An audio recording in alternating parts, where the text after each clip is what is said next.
Okay, got you. I did have some difficulty just trying to sign on. What did you have to do?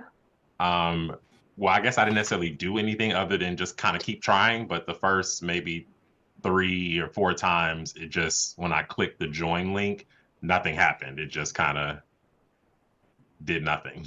Okay, but it did eventually work for you. Yeah, it did eventually work. Okay, I just copied the link and sent it to her again. I will let her know. So if everybody could just be patient for a second, she's trying. Okay.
Let me see if for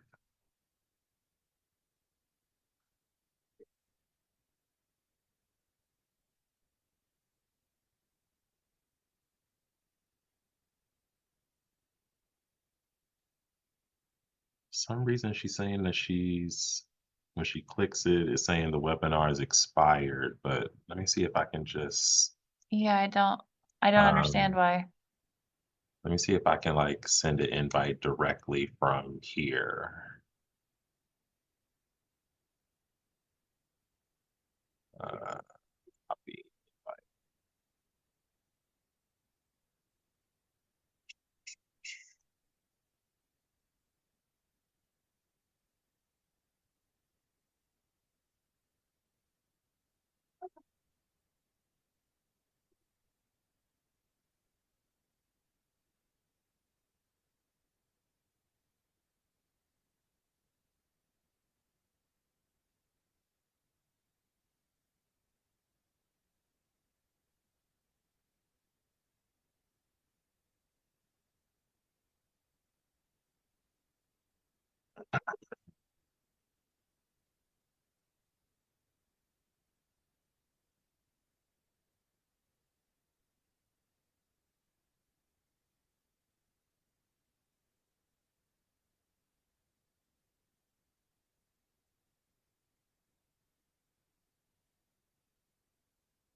Okay, I think it looks like she's in. Um, all right, I know Dr. Anderson got pulled into something, so she's probably going to be wrapping up with that shortly. Um, and then Commissioner Adams will be recusing himself from being involved in this interview. Um, let's see, Chris, are you there? I'm here. Okay, cool. All right, so we'll get started with the three of us, and then if Dr. Anderson gets on in time, she can join.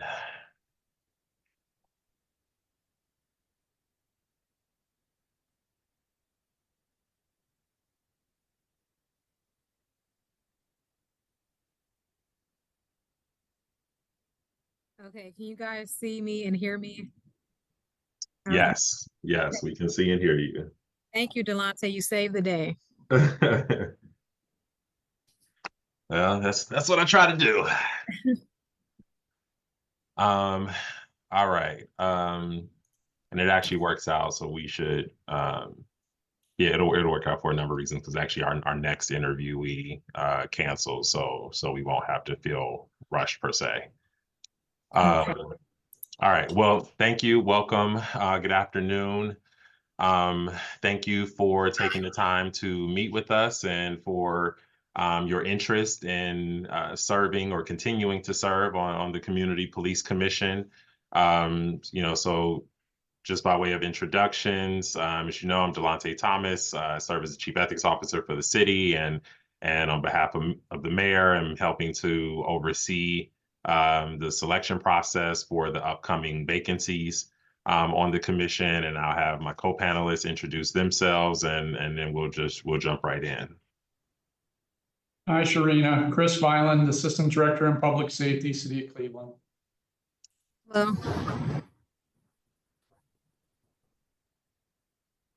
Hi, Commissioner Zayed. Latanya Goldsby, President of Black Lives Matter Cleveland, Citizens for a Safer Cleveland, and directly impacted.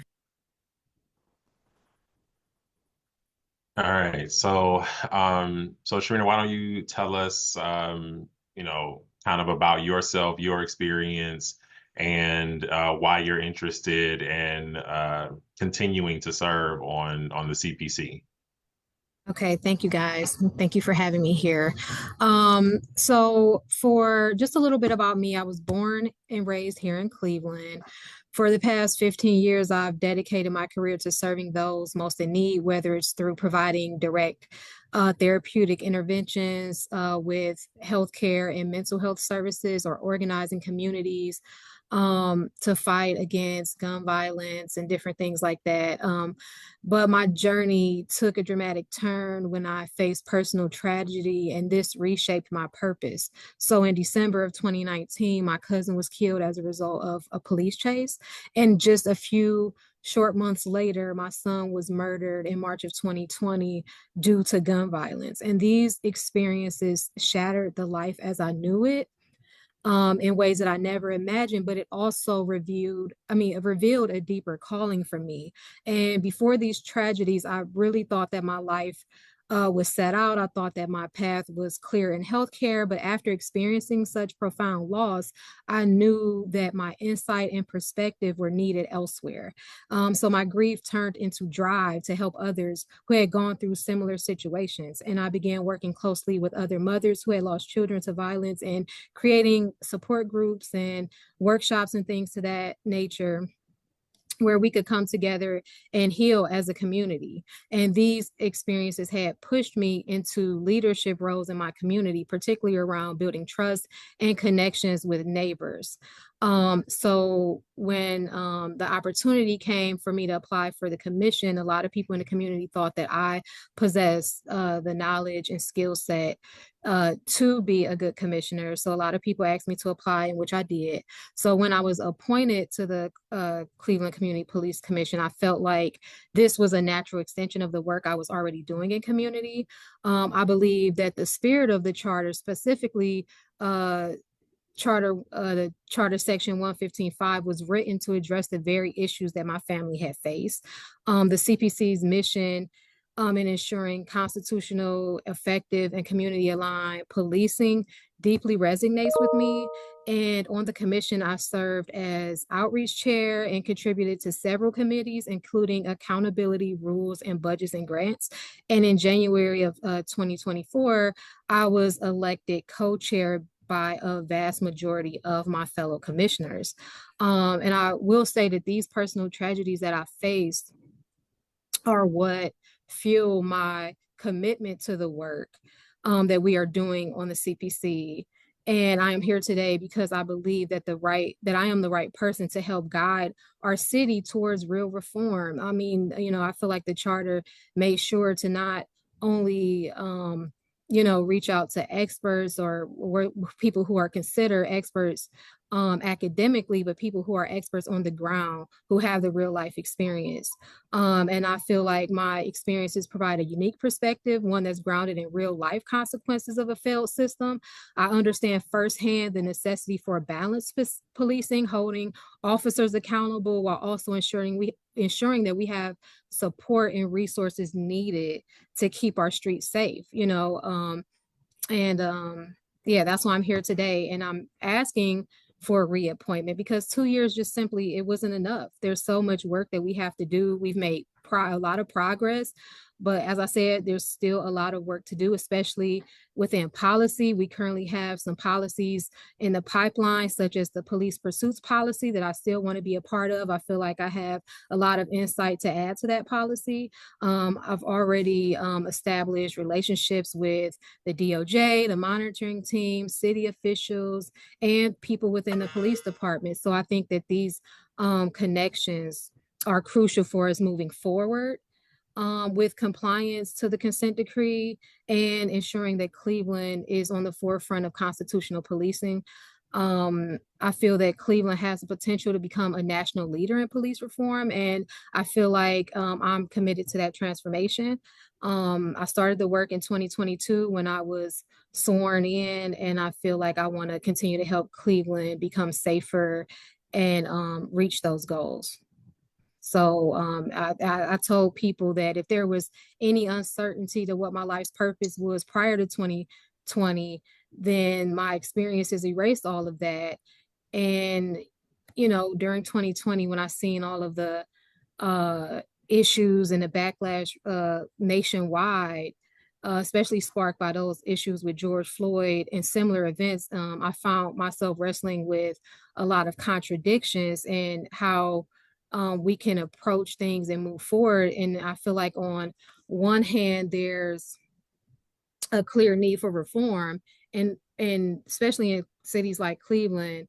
But on the other hand, there's a need for adequate staffing of police officers and qualified police officers to ensure that we have safety because of the growing violence on the streets. So, and these conversations are, often reduced to extremes. And so there's people calling for strict law and order and policing, but then there's also those calling for us to defund the police. But in my experience, it has shown me that neither extreme is the answer, that the work, and I believe the work we are doing on the commission is the balance that we need. It's that middle ground that we need to bring, on either end of those extremes.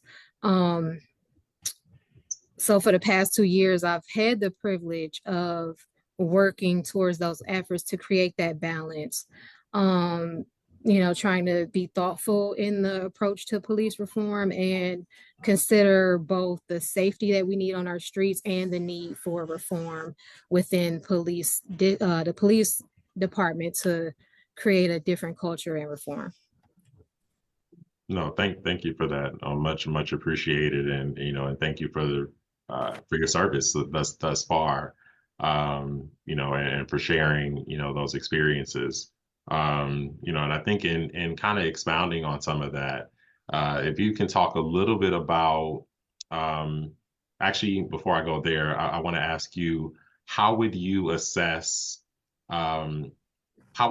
yourself as a commissioner in these last 2 years? Like, what do you think have been your strengths, your weaknesses, or areas of improvement versus the things you feel like you've been successful or good at? Okay, so normally I assess myself by just getting feedback from others. So like I said, I was appointed co-chair, and what I do is I just go talk to the staff. I talk to other commissioners. Just like maybe 2 weeks ago, I remember asking Commissioner Benito, how, give me some constructive feedback. How have I done? What are my strengths? What are my weaknesses? I mean, honestly, throughout my whole life, across the board in my life, it's hard for me to assess myself. So sometimes I just go to others and say, hey, and so Commissioner Benito gave me some really good feedback. And she said, hey, you are really good at, leading the charge and and stepping in when people need help. But, you know, I did see that you kind of checked out during this time, and maybe you should work on this, and maybe, you know, work on, you know, this regarding time management. So I just kind of, you know, go to those who I work with and just ask for constructive feedback. And I also look back at the work I've done. Did I meet the deadlines? You know, am I doing things in line with the guidelines put in place for us to follow, you know, the processes and guidelines put in place. And if I see myself lacking, I really work hard with other commissioners and staff to make sure, you know, I have the support and make sure, you know, that I understand things well to get those things done. So, yeah, so that's what I do. Okay, no, thank you. So look, I have a quick follow-up to that, Chief Thomas. So over the last 2 years, what are some of the primary important things that you've learned about the whole process? That honestly, that things cannot happen in a vacuum. What I've learned is that we all need to work together. So initially, for instance, I'll use the receiving the records process. So initially we were, you know, we're known that we were given this authority that we could request records, that they had to give it to us. The city had to give us the records, and we just assumed that, you know, things would happen like that. But we saw that there may have been, but we weren't getting them. So the initial thought would be like, oh, you know, the city is just, you know, withholding records. They're not working with us. But I believe when we decided to like work with the city and have these weekly meetings with the city, the DOJ, the PAT team and attorneys, and the monitors, we found that there was a little more nuance to that. And no, they weren't just withholding records, that maybe we needed to create a system so that records could flow smoothly. And that's exactly what we did. So since that time, that we've been meeting and collaborating and having open discussion, back and forth dialogue, we've been able to fulfill most of our records requests within a timely manner, which is much better than the year before. So I've learned that, you know, a lot of times it seems that we are on different, you know, that, you know, it's not really as black and white as, you know, they're against us, we're against them. It's really, we're on the same team. We want the same things. And sometimes it just takes a conversation and working collaboratively together to, you know, kind of fulfill a common goal. So now I'll reach out to anybody. You know, we were leaving a meeting and I told John, like, hey, let's go downstairs and talk to this person in finance. And, you know, and I've, you know, just really worked to, you know, make sure I'm constantly building relationships and introducing myself to people and letting people know that I'm a resource to them, and I hope they can be a resource to us.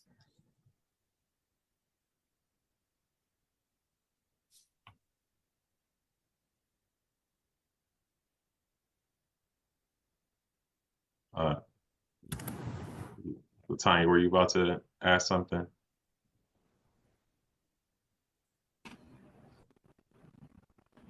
I have a question. I was going to ask a question. How do you handle and respond to disagreements? And can you provide an example? So, you ever heard of that term? Is levels to it?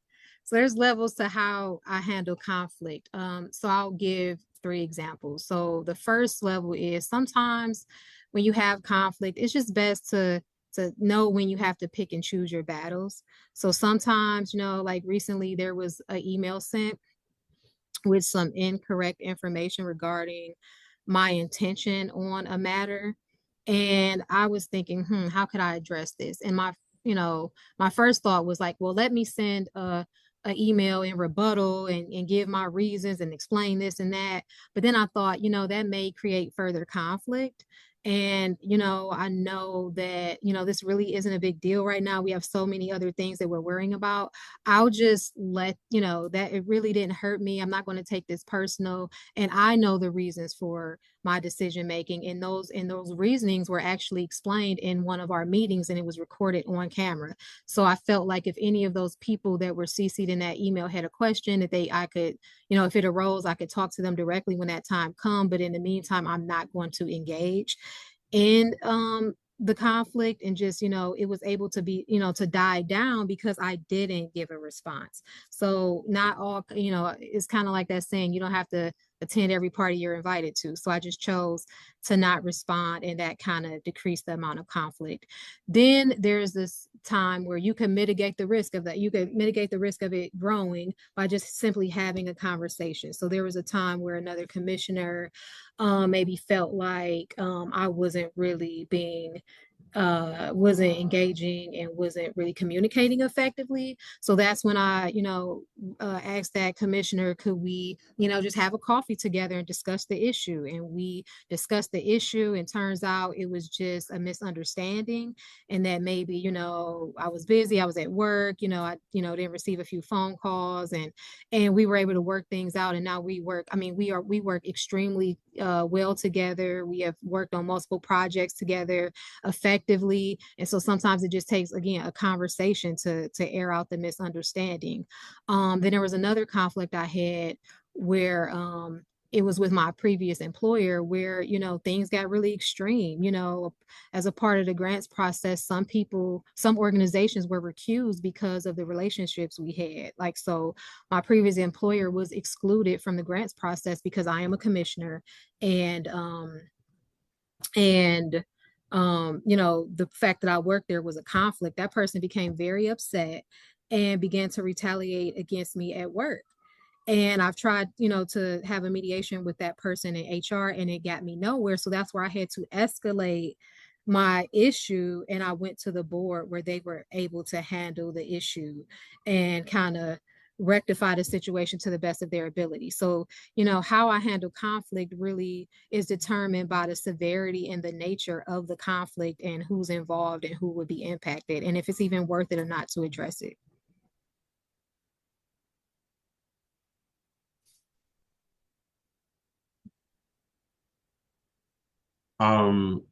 What would you say has been kind of, a couple of the commission's biggest challenges, and how do you see yourself being part of the solution if you're reappointed?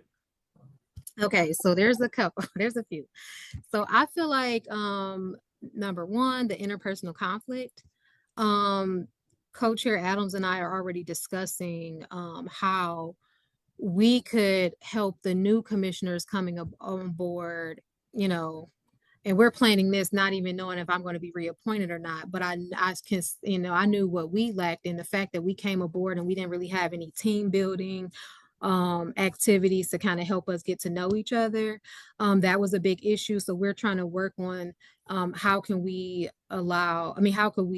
put some training and interpersonal trainings into the onboarding process, so those commissioners can get that team building work done. Also, I found that, initially, I kind of was, as a commissioner, I found myself in situations where I felt like I needed to take a stand either way. But as co-chair, I cannot do that.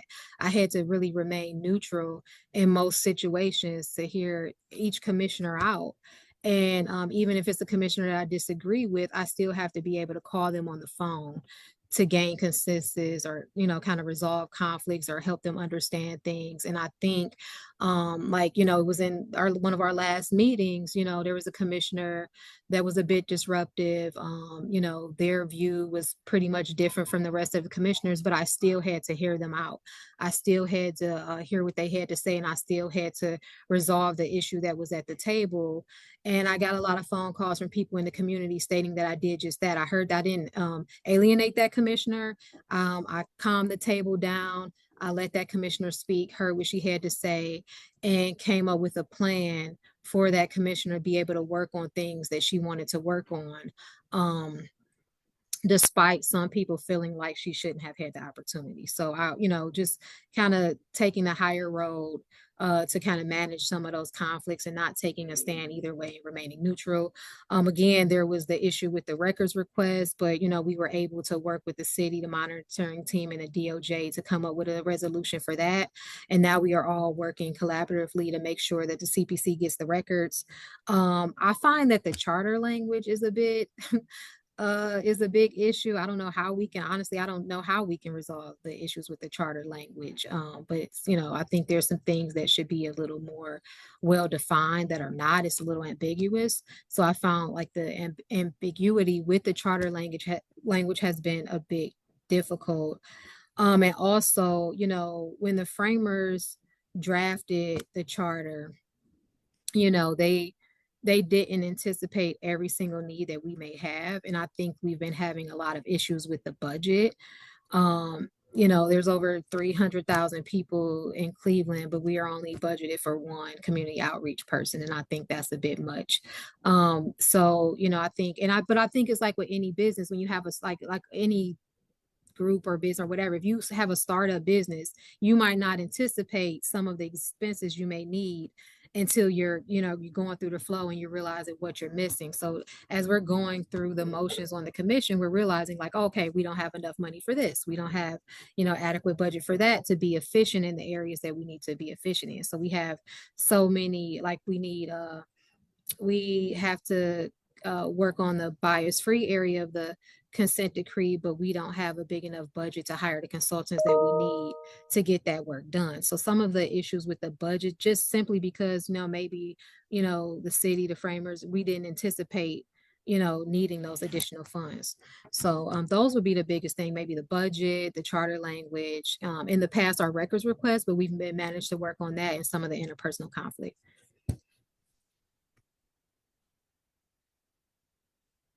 So as the commission moves forward into review of division discipline, everybody has to be aware of their own biases, especially unconscious biases. And in review of those cases, you're going to have to be empathetic toward both the person making the complaint, right, wrong, or indifferent, and the officer, who may or may not have committed misconduct. So if you would just talk to us a little bit about your recognition of your biases and how you plan to deal with those. Okay. So I would say that that's a good question. I would say that thus far, I think that I've done a pretty decent job. Initially, when we joined the commission in our very first meeting, incidents and things were brought up, and I could have took a stance either way. During that first meeting, we got some knowledge that something had occurred, and the first thing and then I heard someone say, well, there's reports about this. So my first thing was like, you know what, I'm not going to pass any judgment. I'm going to read the reports. And then based on what the report says, look at the facts to determine how we should move forward. So I think it's all about looking at the facts, waiting until all the facts actually come in, not making any judgments based on the media or any perceived, any conversations that are had prior to receiving all of the facts, and then use the guidelines and processes in place to use those facts and apply them to the process to determine how those facts are used and to ensure that we have the outcome we want without kind of using our bias that we naturally have as humans, and I feel like thus far I've been able to do that. Like, as I said, my family has been personally impacted by police misconduct, but that hasn't stopped me from sitting at the table with officers, creating policy, working on community engagement efforts. I've been able to build like really good relationships with officers. In our last status conference hearing, I saw Officer Maffo Judd, and he gave me a pat on the back and introduced me to the people that he worked with, Officer Calhoun, Officer Brown, and he said I told them that I worked great with him, and that and I look forward to working with them. So I tend to put those personal I have the ability to put my personal beliefs or thoughts to the side and just focus on the work at hand. And I think that being able to do that just kind of upholds the integrity of the commission and allows us to be fair. Withholding that judgment just ensures fairness and allows you to build the relationships you need and allows you to follow the processes as you're supposed to. Thank you.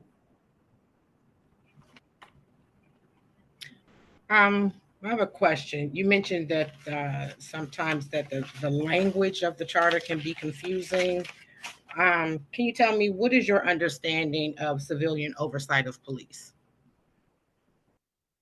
Okay, so my understanding is historically um policing was policing culture was kind of strained, and officers and civilians had strained relationships. To me, police oversight is just adding community input into the process of policing. So that means that our oversight ensures that the police voice, I mean, that citizens' voices are heard, and drafting policy is ensuring that officers are taking that extra step to make sure that they're involving the community in decision making, that they are getting the training they need to be able to interact with the community in a positive way, ensuring that they are there to serve and protect rather than kind of continue some of the same old issues in the police culture that kind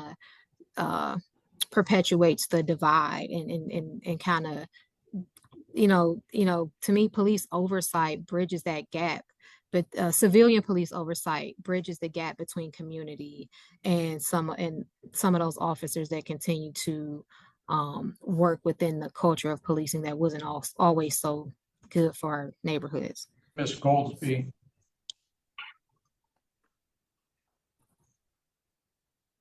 I'm going to steal a question from Ms. Goldsby. I hope you don't mind, Latanya. This is a significant time commitment, more than probably what most people realize. So talk to us about balance and the time commitment of the CPC and all of the other things that you are required to be doing in your other life. Yeah, so my attendance has been pretty good on the commission. I've only missed one full commission meeting, and that was May of 2023 when I had to attend the trial for my son's murder. Other than that, I have attended every full commission meeting. And for me, it's pretty simple. To me, the work on the commission is of the utmost importance, and if at all, I prioritize that work as such. So we usually have our meeting dates scheduled months in advance. So I just make sure to add those on my calendar, and for the most part, I schedule everything I can around those meetings. And if I cannot make the meetings, I let everyone know in an adequate amount of time to ensure that any work that I need to do has been submitted and another commissioner can move that work forward in my absence. If I can build on that, I guess I want to gauge your comfort level, again, in thinking about the time commitment, because there are, so a number of upcoming vacant seats. And so even if, even with respect to any reappointments that may occur, there will be a good number of commissioners who will be completely new to this process, right? And that said, those new commissioners may be relying on the existing commissioners or those who have been on or have been on the CPC, to kind of help with shepherding them through and onboarding and getting acclimated and those types of things, right? And so I say that with respect to the timing piece, what might be your comfort level if the existing if the existing commissioners are carrying a lot of the workload while the new commissioners are getting acclimated, does that change or do anything to your perspective in terms of, kind of how much time you put into this? Yeah, so we've already been, I mean, I know that, you guys see you guys are aware of the vacancies that we have now, but even in the past 2 years, there were moments where not every commissioner wanted to do the work or could do the work. So there have been many times in the past where we had to step up and kind of fill the shoes of other commissioners. So for an example, last week, as a co-chair, I had to fill in as a committee member for the rules committee because of the numbers, there wasn't quorum. So I had to step in and as co-chair fill in there. And that's kind of what we've been doing, just assessing where the needs are and seeing how we can kind of uh, adjust our time, our schedules to fill that need. That's things that we've already been doing. Like last year, I realized I walked into the office with the staff and I realized that there was that the grants were on a standstill and things weren't really moving forward. So within that one day, I had developed a process of how to move the the work forward, and I was able to reach out to other commissioners and get kind of to bring them on board to kind of move things forward. And there were a lot of commissioners who were willing to help in that drive. And we put in I think Jan Ridgway said we were putting in over 40 hours that week to kind of get those grants off the ground and get this process completed. We were working on grants over the weekends. So I just think when the going gets tough, we get going. And when we see that there's a need, we all kind of, work together, whether it's, two of us or five of us or all 13 of us, we just kind of jump in where needed. And I've been known to do that. Thank you for that. And just to say, I don't think that the transition of appointing or possibly reappointing commissioners will change that. I think we'll operate in the same way that we've been doing, with kind of just picking up the slack where it's needed.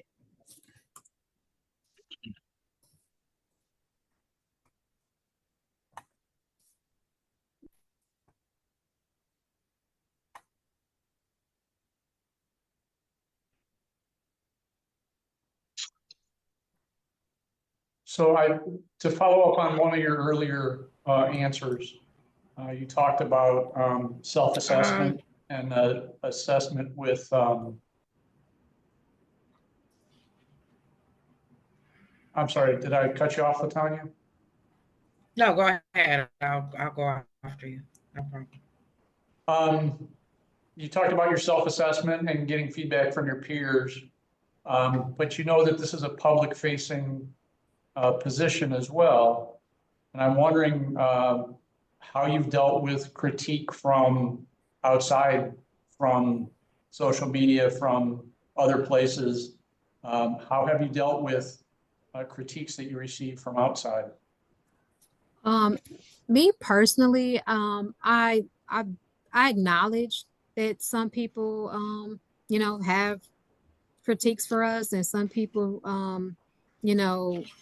we differ in opinion on things. I just note it and acknowledge it and just kind of move forward, because a lot of the times I think the critiques come from a lack of understanding. So as stated, I remember in the police pursuits event we just had, I shared that one of my biggest goals, if reappointed for the future, is just to educate everyone in Cleveland on what we actually do and what our role is, because there's still a lot of people that say they don't know what we do and they don't know why we are here. And I think it's just a big gap in understanding of what the CPC is actually here for.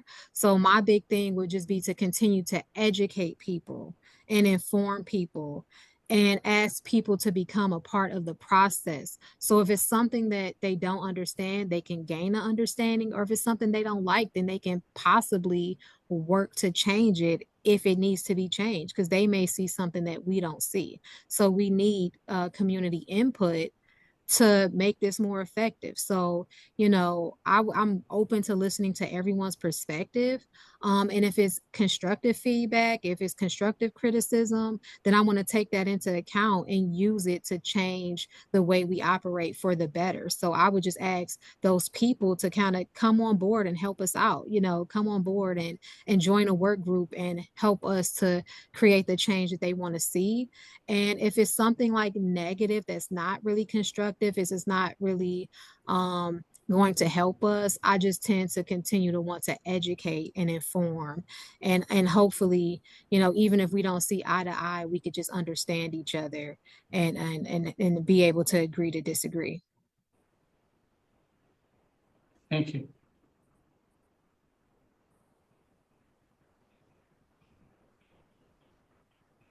Good afternoon, everyone. My apologies for my tardiness. So my question was going to be, what have you enjoyed the most about your role as a commissioner? I would say just realizing that, just having the opportunity, finding myself at the table with people I thought I would never be sitting at the table with,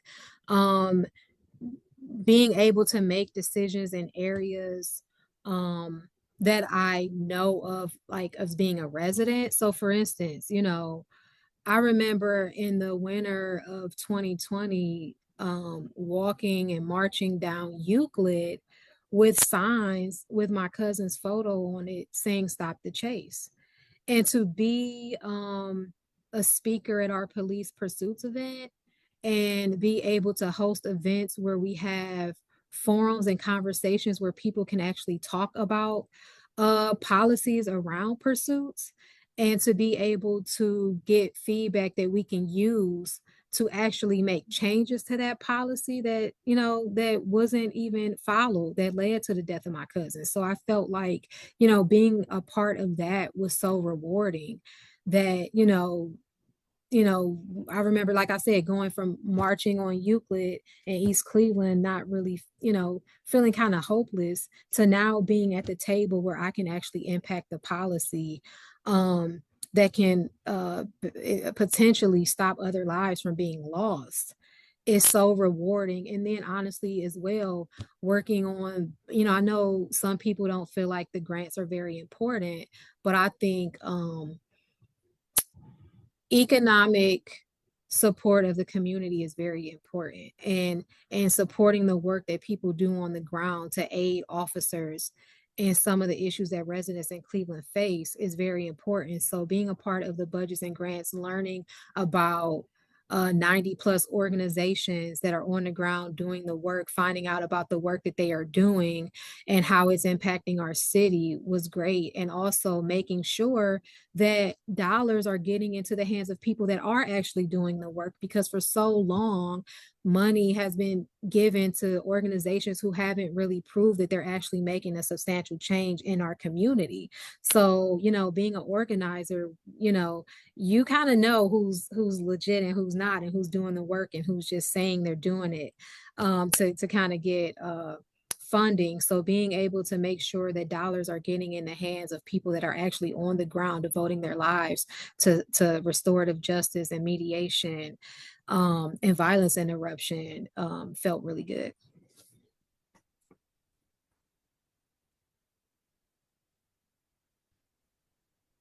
Okay. And let's see. Anything else from the panel? Okay. Sharena, anything that we didn't ask you that you want us to know or would like us to consider? I would just say that I do believe that my life experience brings a unique perspective. Me being a community organizer, I believe it helps me with being able to collaborate with others, being an organizer and having experience as a mental health case manager helped me to hit the ground running and work with commissioners effectively. And I just wanted to thank everyone involved, even, just for having the opportunity I've had over the past 2 years to work with this group of people.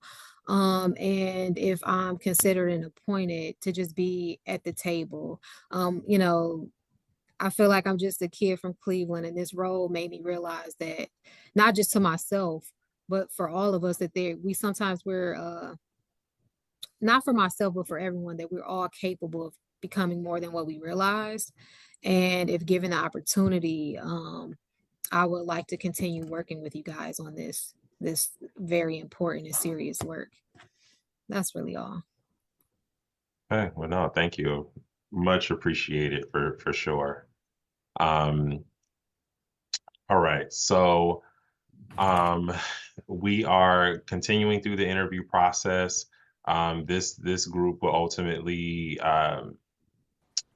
come back together to offer or make recommendations to the mayor. The mayor will ultimately make the final decisions on who he wants to nominate for appointment, and then send those names over to city council for review and approval. As you know, the expectation is that we are or will be swearing in new commissioners come December. So that's kind of the timetable that we're on. But of course, if there's any questions or concerns around the process, feel free to reach out, and I'm happy to address that to the extent I can. Um, you know, but yeah, want to thank you for taking the time to meet with us. And sorry about the tech issues at the beginning, No worries. Thank you. yeah, and we will be in touch. All righty. Thank you guys. And thank you for all the work that you've put in this process. We greatly appreciate it, and get us some good folks in here. All right. All Thanks. right.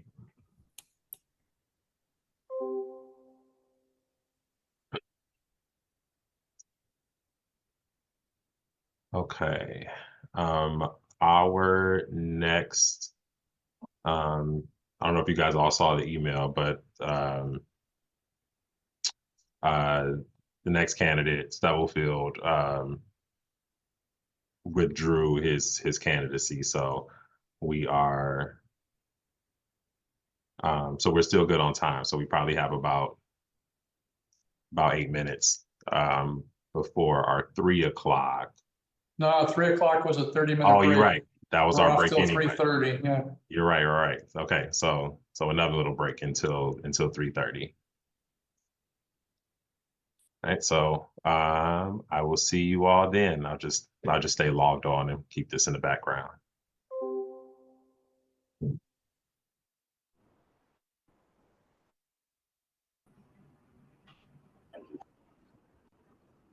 All right.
All right, afternoon, folks. I think we are all back.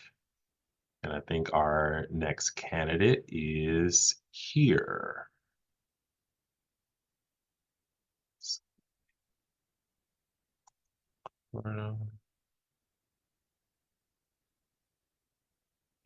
Let's so we have Bryson Wimbley.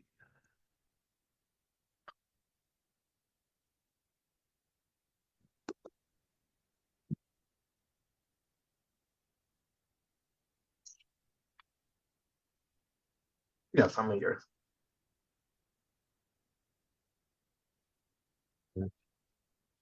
Good afternoon. Good afternoon. How are you? Pretty good. How about yourself? Good, good, good. Well, welcome and thank you for taking the time to meet with us and for your interest in serving on the Community Police Commission. Just by way of introduction, I'm Delonte Thomas, Chief Ethics Officer for the City of Cleveland. Mayor Bibb has tasked me with helping to oversee the selection process for the upcoming vacancies on the Community Police Commission. And then before we jump right in, I'll ask my co-panelists to introduce themselves and we'll get started. Thank you. All right. Hi, I'm Chris Violin. I'm currently an Assistant Director in the Department of Public Safety with the City of Cleveland. Nice to meet you. Good afternoon. My name is Dr. Lee Anderson. I'm the Executive Director of the Police Accountability Team. Everything but the consent decree. Good evening. Or afternoon, sorry. Good afternoon. Nice. I'm John Adams. I am one of the current co-chairs on the CPC. Okay, nice to meet you. Thank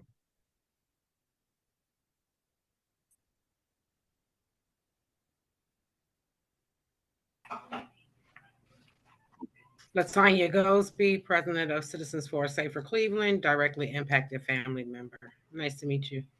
Nice to meet you as well. All right. So to get started, I guess why don't you tell us a little bit about yourself and specifically why you are interested in serving on the Community Police Commission. Hi, well, I'm Bryson Wimbley. I'm 23, currently still in school right now. I've always had an interest in the criminal justice field, and I live in the city of Cleveland, always been in the city of Cleveland, and I think it's important that I know one of the biggest issues is the difference between law enforcement and the community when getting along. So I always thought that was the most important thing in trying to bridge the gap between law enforcement and the community with getting along. And, you know, unfortunately, there are certain officers that does things, and I've seen things that was not okay. And I think that if someone is holding a position within the city and they doing the wrong thing, they need to be held accountable. Just want to make a difference within the city. I always love the city of Cleveland, in spite of what everybody might say or what's going on. Okay, no, I appreciate that. And I guess just to expand on that a little bit, so can you describe any, skills or experiences that you have or expertise that you have or just perspective that you feel that you could bring to that would otherwise qualify you or makes you qualified to join this commission? So definitely in my current role now, I work for the Cobb County Public Defender's Office. So I deal with a lot of inmates that's been arrested by law enforcement for whatever crime they have committed or allegedly committed. And a lot of them are very upset because they feel like they've been arrested for no reason, or the officers, lied on the police reports, or, this warrant been put out on them and they didn't know about it. And my job is not to determine whether they did the crime or not. Is to treat everybody respectful. I have dealt and seen a lot of people with different walks of life, a lot of people who deal with mental health issues, and I don't necessarily believe because someone deals with mental health issues that they should be in jail, because that's not the answer to anything in life, is to lock somebody up because they have a mental health issue. And a lot of officers go on these calls, they're not trained or not used to dealing with these type of people, so they all of a sudden want to become rough with them and very aggressive, and it leads to situations. Unfortunately, some people have died or some people have gotten hurt, and we want to try to prevent that as much as possible.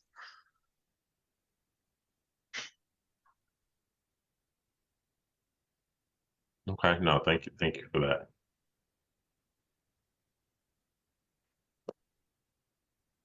One of the things that the city has to take into consideration in determining who is a candidate to be selected is how they fit in one of the several demographic categories that are listed in the charter specifically.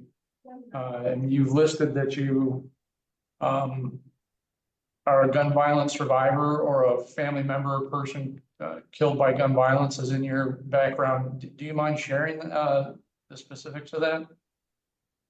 So I never personally like had any issues with gun violence or anything, but I do have a brother who was thank God he lived, but who was shot due to gun violence. And he kind of chose a different path in life and didn't, necessarily chose to be out in the streets, which resulted in him being shot, but he did live. So I always just got to see he didn't make the best decision. So I was always able to see somebody, you're doing the right thing, what could be the outcome, and then doing a bad thing, what could be the outcome.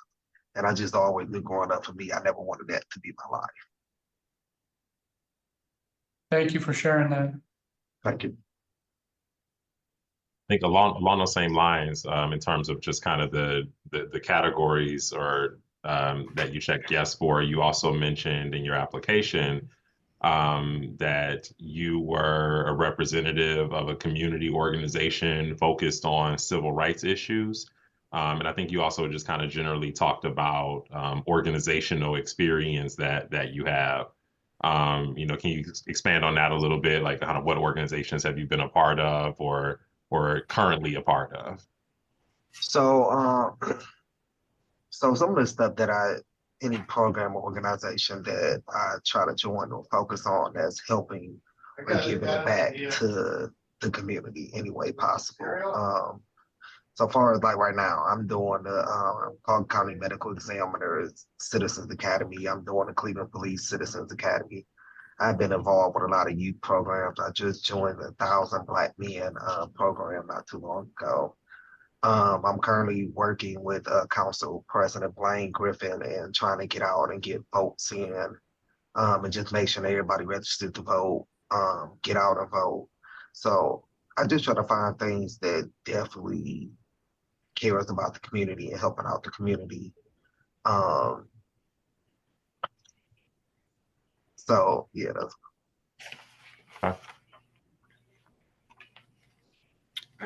Can you tell me what is your understanding of the consent decree and the Charter Amendment 115? okay. So I was getting a little bit confused when it came to the consent decree and then the position I applied for.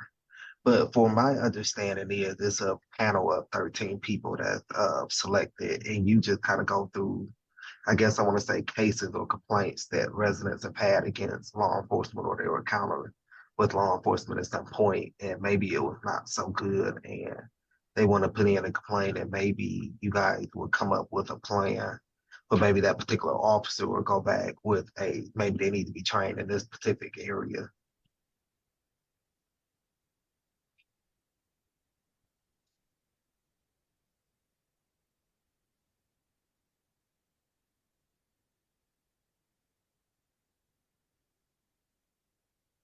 And just to kind of give some context there, right? So I think the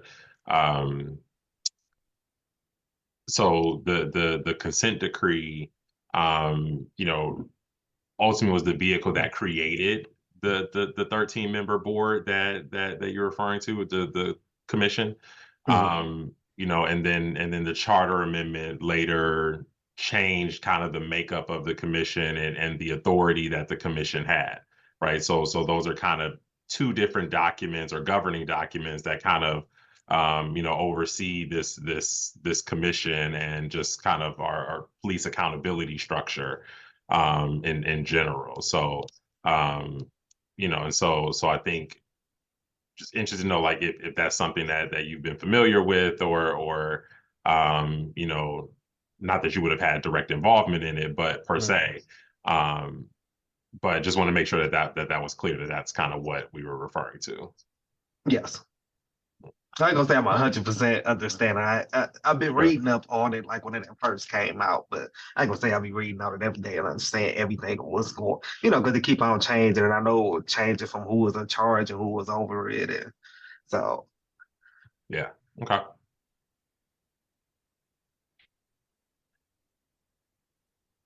So can you tell me, what are some of the things that you're most looking forward to if you become a commissioner?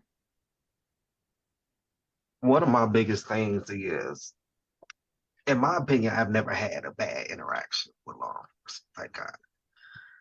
Now, people who are my age, being young, 23, they have had negative interaction with law enforcement. I understand both sides.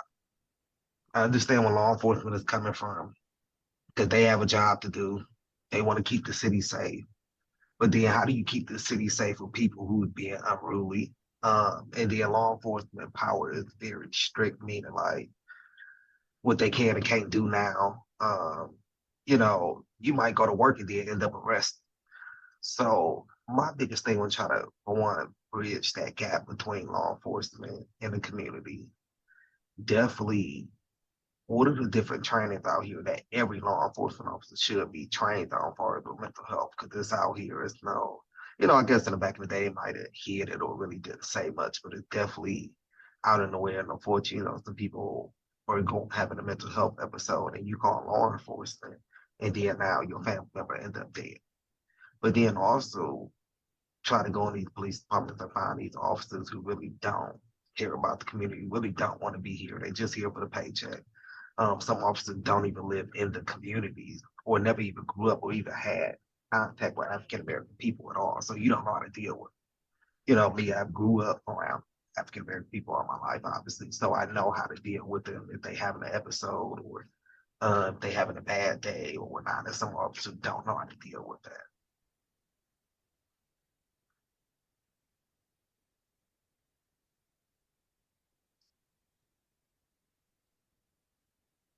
I guess I'll jump in. I guess my question is, so you're working at the Cuyahoga County Prosecutor's Office, No, public defenders. Public Defender's Office, and then Yes.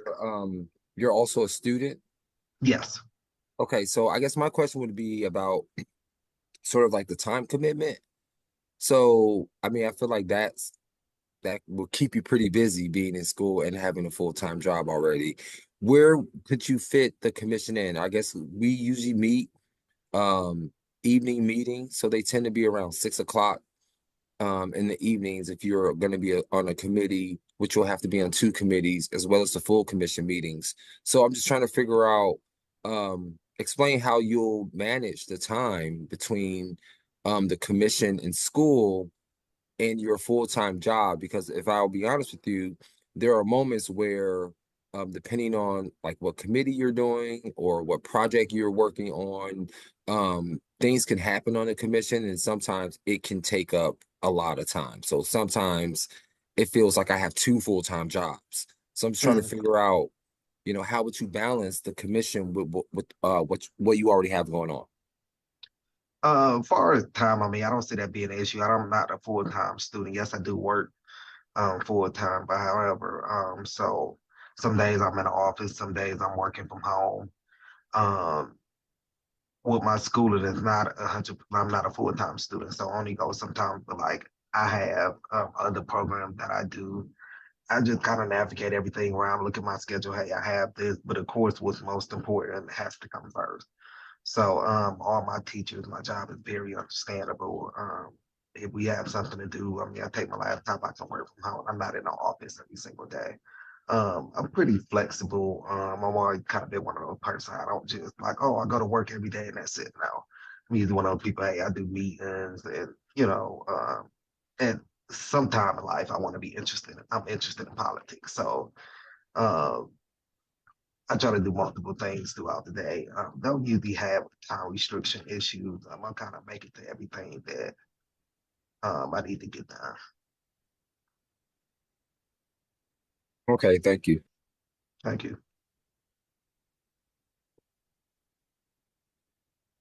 So as part of the commission's duties, you're going to be asked to be part of reviewing disciplinary cases or complaints against officers where you're going to have personal information of both the people who are making allegations as well as personal information of officers.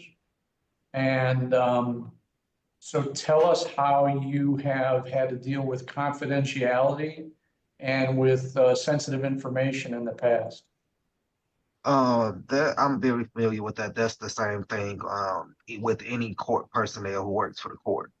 Whether you with the county prosecutors, public defenders, Cleveland Court, Colgan County Court, you're not allowed to disclose any information about anybody to anyone out in the public. Like I'm not allowed, hey, this man was arrested for murder. You know, I can go to Cleveland Members page and pull up a murder, somebody who committed murder, and we have them sitting in the jail and I have interviewed or talked to them about what's going on. I'm not allowed to go back to the public or contact somebody, be like, hey, this is what they told me when they killed this person. I'm not allowed to discuss anything. I've been at the court 2.5 years. Before that, I was with Cleveland Police Department. We actually signed agreement saying that we're not allowed to speak about anything related to what's going on in the court at all. Now, if the case is closed and it's over with, that's a different story. But while the case is going through the court, we're not allowed to discuss anything. I have access to anybody's social or running people records. I'm not allowed to just run people records because I want to or disclose the information to anybody in the public. Thank you. Thank you.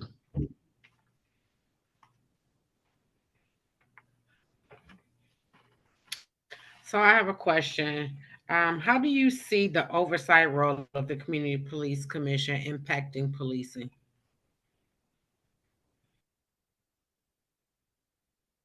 Your question, how do I oversee it?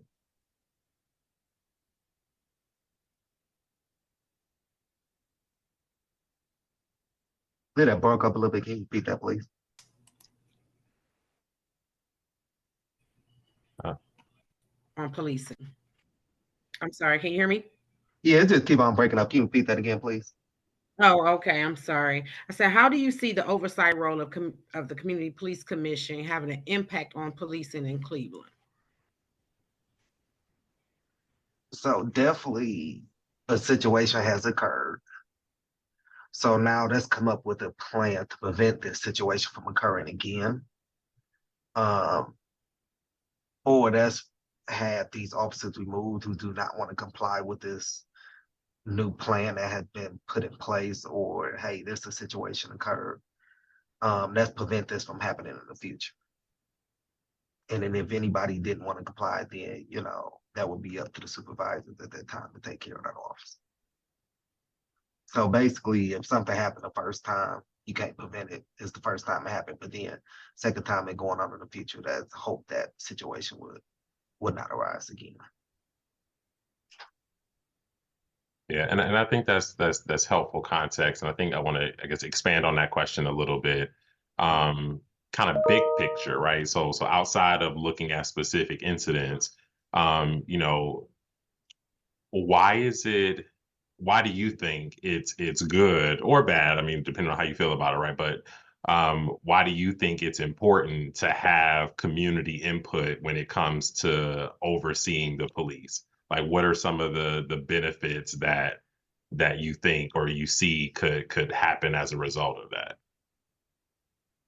So for me, like how I live in a community, I know what the community complaints are. I know what already my complaints are about Cleveland police.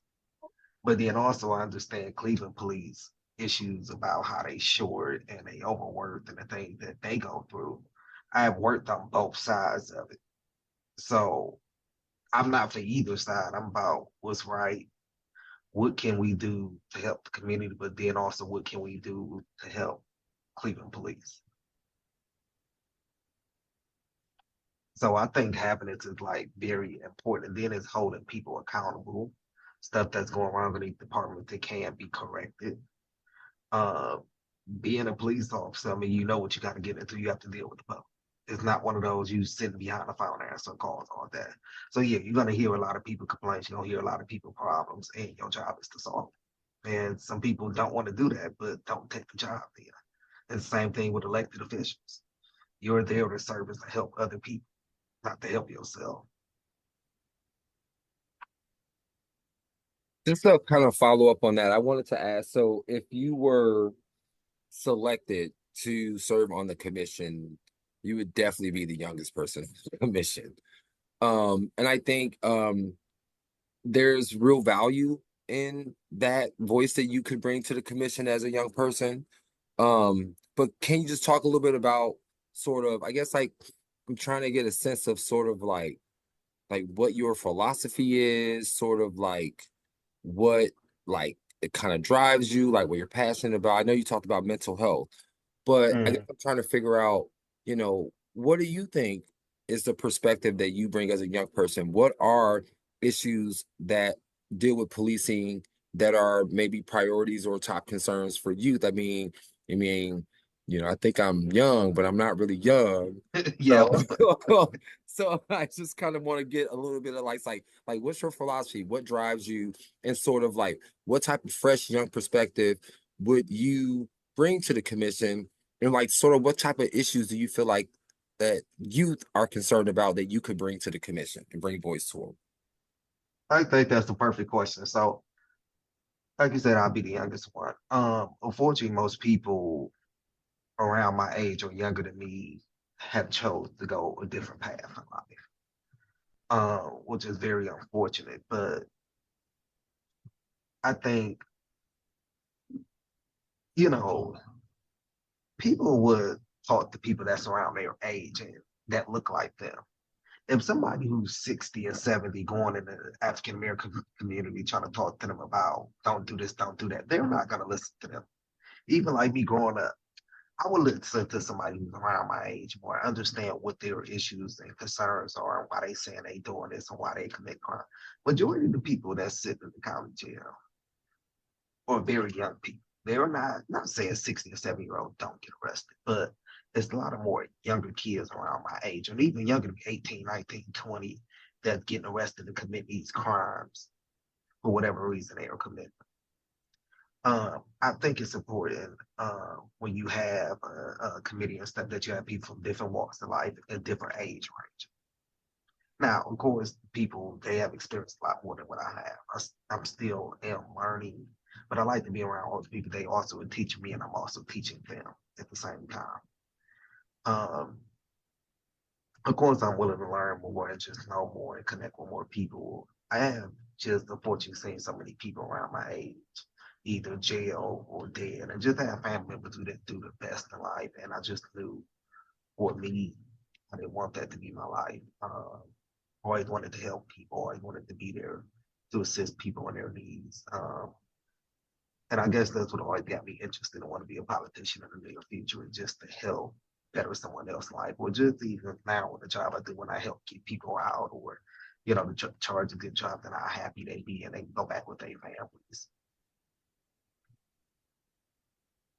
Okay, I just want to follow up. So what are the issues that you feel like are important to the youth when it comes to policing? I'm just trying to figure out sort of like So about that question. So far as the issues that I hear a lot about,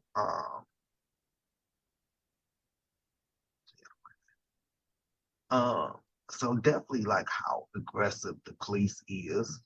Some people are experiencing mental health issues, and the police officers don't necessarily. They feel like they're not being heard. So we're gonna say if it's a woman and a man fighting, they would always plan to throw the young man in the back of the car and take him to jail. And then they'd be like, "Well, I didn't even get to tell my side of the story." So I guess not being heard. Some officers are like overly aggressive because they might see a man that's way bigger than him. So he all of a sudden might think that the officer's about to do something to him. So the officer come off like coming crazy. Just the respect thing. They say they're not feeling respected.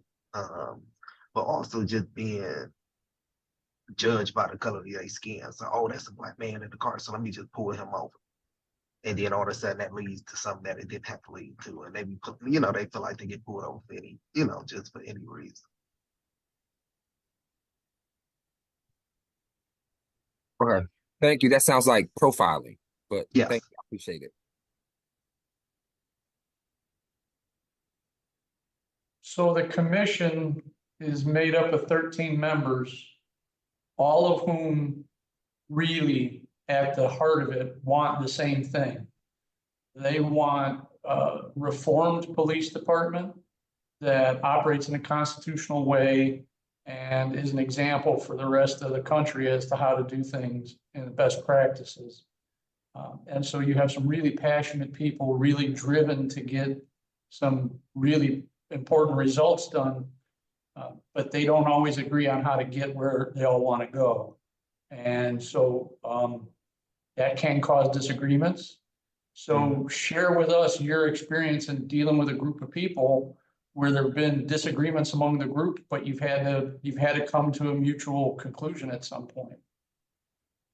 I mean, I'll definitely say that. I mean, that happens in life. I mean, we all come from different walks in life, have different situations, so we all are not going to agree on the same thing. That's very much normal. Now, what I do always say, as long as we respect one another, everybody that's talks amongst each other, and that's hear what everybody has to say, because maybe the way how you thought about it, I didn't think about it. So I had been sitting in meetings and sitting in rooms, or even being a part of organizations where we all might not agree on the same thing. But if we got group A, let's do what group A want to do. Maybe next time we could do what group B wants to do. We try to come up with some type of solution, and we all stick to one.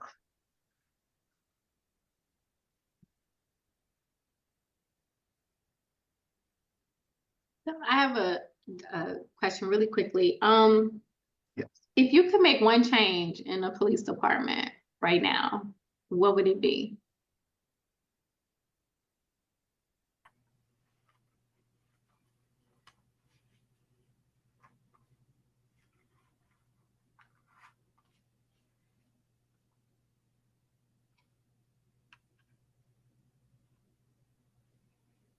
So a lot of complaints that I hear from some officers that I have spoke with, because I was considering becoming a police officer for Cleveland, is they don't feel like the administration backs them up as they should.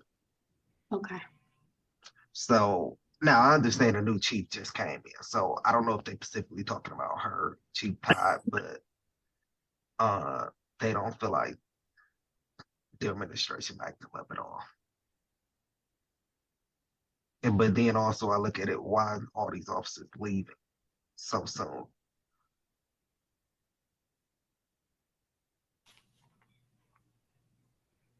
Would that be something you would be interested in sort of learning more about as a commissioner? Yes. Okay. Thank you. So I have a question. Yes. Tell me, what's your understanding of civilian oversight of police? So it's a commission of, select the individuals who oversee. I don't want to say this.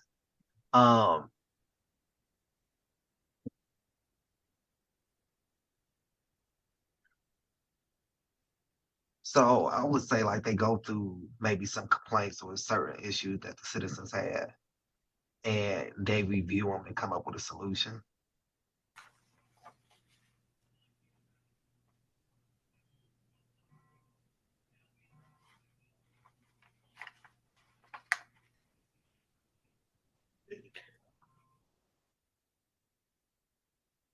So just so like give a little example, if you had the authority, which you do through the CPC, to create a policy that would create change, what, like, through your experiences as a young person, what would be one of those issues that you would address first?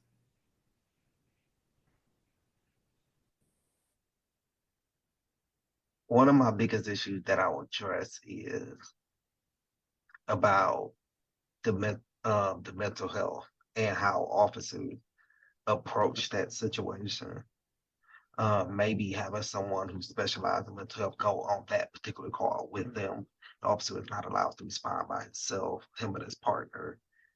I think that would be something that I would definitely be big and interested on, is like with the mental health. How is the law enforcement dealing with them?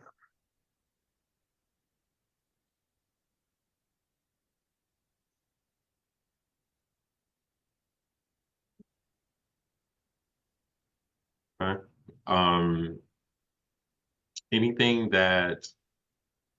we did not ask you that you want to share, or you feel like you want us to know in consideration of your application? Um, One thing that I would say is that I would want to learn, or I guess the community should know more about, is more about the consent decree, because when it first came out, yeah, everybody was talking about it, but now a lot of people didn't even know it still existed, or even though it was still in effect or anything like that. So I would say I would definitely, or just being a citizen, want to know more about it, or just, receiving stuff in the mail about, hey, this is what's going on, this is what changed, this is, because I know it consistently keep on changing. And that's like even with this position, like I would see it, it would go away, it would come back again, it would go away. So, and then also I just want to thank you guys for taking out the time to interview me, but also just, I know I'm a little young, but I think we need people in all age categories, throughout different walks of life in different areas. No, absolutely. That voice for sure matters. Yes. And all of the work that we're doing for sure. Um, okay. Well, no, cool. All right. So again, thank you for taking the time to meet with us and for your interest in serving. And um, going forward, so we're finishing up interviews, and then once we wrap up interviews, we'll ultimately make recommendations to the mayor, and the mayor will make the final decisions on who he wants to nominate for appointment, and then those individuals those names will be sent to city council for review and approval, and then our hope being that we'll be seating or swearing in new commissioners by December. So that is the timetable that we're on. But of course, if you have any other questions, or if anything comes up after this meeting, feel free to reach out, and we're happy to answer that. Let's see what else. Yeah, I think that's it. Any questions or final thoughts? How many selections would they making? Um, and then if this gonna be for the 2-year or 4-year term? Yeah, no, good question. So there will be 9 seats that will be open come December.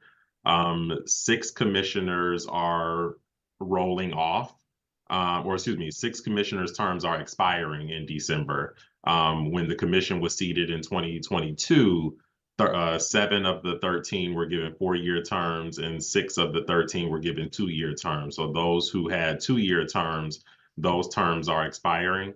And then we also had 3 of the commissioners who were selected for 4-year terms that are resigning.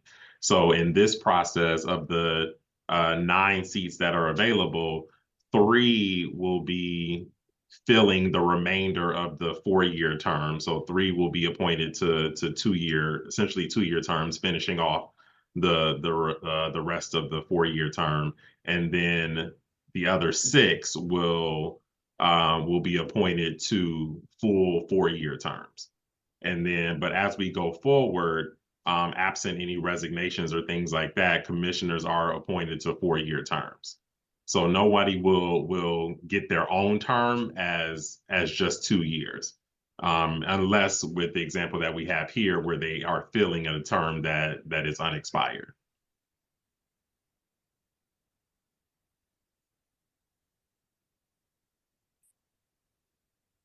Am I frozen? No. No, you're good. Okay. You scared them off, Delonte.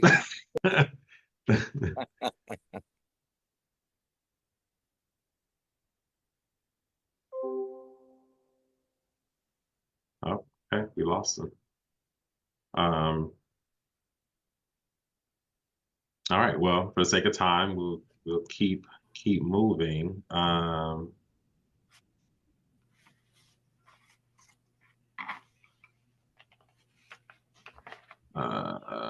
Do I see Judge Nelson? Oh, okay, here we go. All right.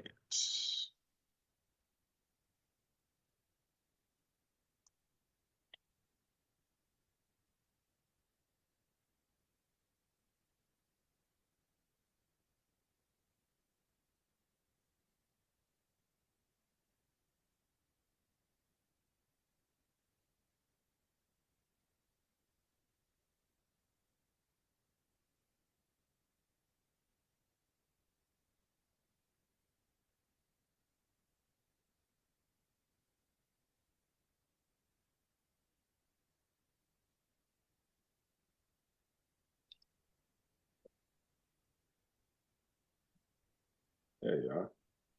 Hello, everybody. All right, good afternoon, Judge. How are you? I'm doing fine. Can everybody hear me okay? Yep, we can hear you. All right. All right. Well, welcome. Thank you for taking the time to meet with us and for your interest in serving on the Community Police Commission. Just by way of introductions, I'm Delonte Thomas. I serve as the Chief Ethics Officer for the city and tasked by the mayor to oversee the process for selecting commissioners to fill the upcoming vacancies this year. And then I'll ask my co-panelists to introduce themselves, and then we'll get started. Hi, I'm Chris Fyland. I'm currently an assistant director in the Department of Public Safety with the City of Cleveland. Chris, is that Chris Ireland? Fyland with a V. Thank you. Thank you, Judge. Good afternoon. I'm Dr. Lee Anderson, Executive Director of the Police Accountability Team. Do everything compliance with the consent decree. Nice to meet you.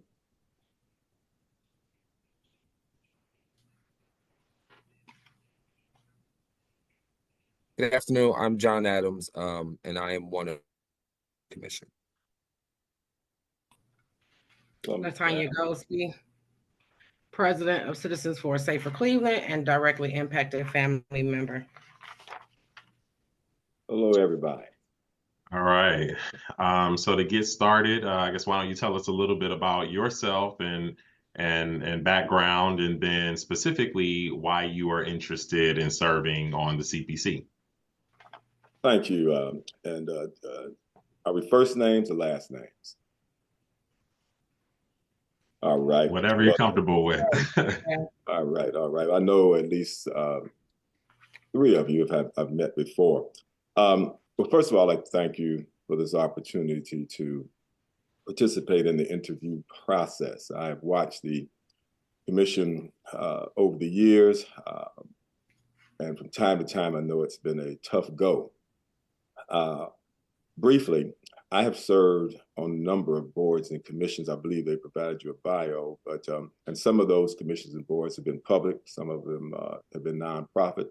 Others have been governmental, ranging from the Northeast Ohio Regional Sewer District to the Cleveland Branch NAACP, the Civil Service Commission of the City of Cleveland, and as a trustee of Central State University appointed by both Governor Voinovich and Governor Tabb. Also served as the founding president of the 100 Black Men of Greater Cleveland back in 1995, where I served as president for about seven or 8 years. Been involved in ACP since I was a child, when they were at down at St. James Church down on Cedar, and of course subsequently advanced to president, having served in a number of committee positions with the NAACP. My first position was the communications chairman of the branch back when we had 4 major stations. And my first real move in terms of challenging a government or utilizing government regulations was when we challenged the licenses of a number of TV and radio stations in Cleveland because they didn't have enough African Americans. We were called Black then. We hadn't advanced to African Americans yet. And they didn't have enough African-American representation in the top 4 positions back in those days. That was sales, management, news, directors, and so forth. So I've been involved in civil rights for a long, long time.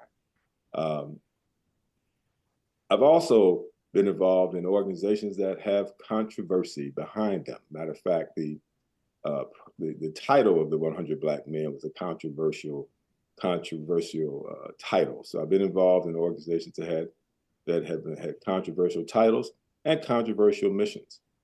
I also would briefly state that I've worked with individuals who had significant differences of opinion, powerful egos, and have had to manipulate and move, include my own. Let's just be quite honest. And so we've had to modify some, compromise some, in order to make those organizations successful. But I have a significant amount of experience working with public and private bodies, including those who have ethics responsibilities and obligations. So I understand how to maneuver between boards and commissions and between personalities and differences of opinion. Graduated from the Glenville High School. If you're a true Clevelander, then you'll know about the Tar Blooders. If you don't know about the Tar Blooders, then I have to question whether you're a true Clevelander or not. Then, of course, I matriculated from Central State University in Wilberforce, Ohio, back in 1972, even though I claimed the class of 71. And I went to Case Western Reserve School of Law in 1986 and came out in 1989. So that gives you, I'm married. I have 4 children, 5 grandchildren, and 2 great-grandchildren who I love and adore. Okay, no, thank you for that. And so I guess just to expand on that a little bit, if you can, I guess give us some insight as to, what interests you about the Community Police Commission? How do you, what skills or life experiences specifically? I know you kind of talked broadly about a number of them. Do you feel like qualifies you for appointment? Like why this board, why this commission, why now? Okay. Well, first of all, I have looked at the commission intermittently. What I saw, like many community members saw from our intermittent view of the commission, was we saw a lot of chaos. Now, that does not mean that it was all chaos. As I indicated, because of I'm not a regular viewer. So what dominated the public view was the chaos.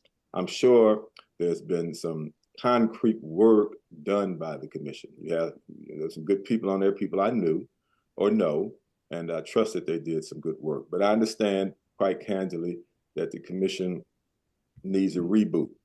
I have been involved in rebooting a number of organizations. From the Central State University Foundation, which I had to sort of reconnect the university and its foundation, which was a very, very difficult task. It required us bringing in a state mediator to get it organized, and I can happily announce that that relationship has been repaired and they're now working as one. That was a significant accomplishment on behalf of the university. Professionally, I started as a school teacher. And as a school teacher, and I started in East Cleveland, matter of fact. As a school teacher, you have, in those days, about 30 little personalities that you had to make sure that you were able to get them on the same page, make sure that you gave them an opportunity to be the best that they can be. Had to deal with parents, had to make sure they were on the same page. Then I advanced over to Shaw High School to run their job program, and had to maneuver and become familiar with significant federal regulations, state regulations, to make sure people were qualified for that program, and to make sure that they kept records of everything that had to be done so that the program would not be in jeopardy.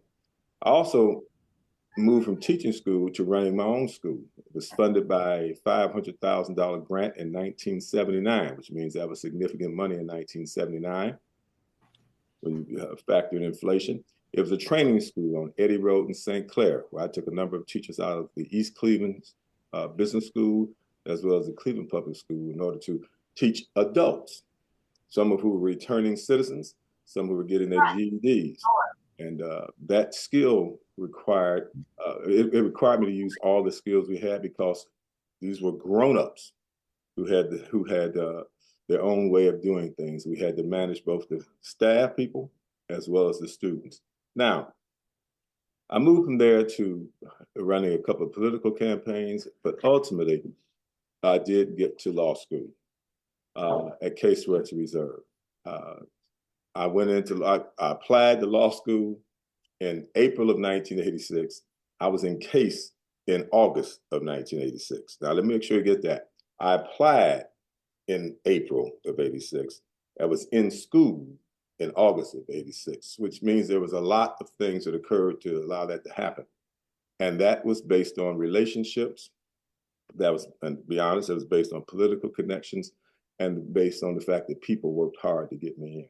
I graduated in 89. My first client was Cleveland City Council. I had to set up the city's recycling program. My second client was the Cleveland Public Schools, who had to set up their drug and alcohol program.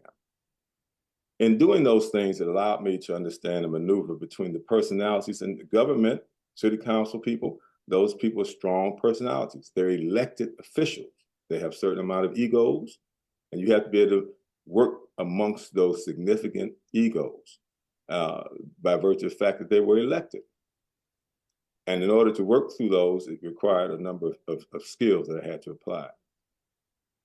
I also was a criminal defense attorney, which means that I had significant insight into the issues that face a number of people who are impacted by the Cleveland Police Department. In those days, there was very little buffer other than the lawyers to protect the rights of those people who have been charged or accused of certain crimes. So I'm very familiar with the criminal justice system. While at the same time, I did some administrative work because I was also a bond attorney during that period of time. So I had to familiarize myself with a number of regulations, worked on some of the major projects in this town. So that gave me the ability to acquaint myself with a number of federal regulations as related to banking and other issues consistent with being a bond attorney. Then I also, as I indicated, was always involved in the civil rights arena, which meant that oftentimes we'd be fighting to protect certain First, Fourth, Fifth Amendment rights of individuals who were being adjudicated. It wasn't always easy. And I think one of my greatest lessons, though, was in 2005 when I was a grand jury foreman, appointed by Judge Janet Burnside. The big controversy then had to do with marijuana. And during my term, which was a January to April of 2005 term, a significant controversy arose. And it had to do with drug paraphernalia.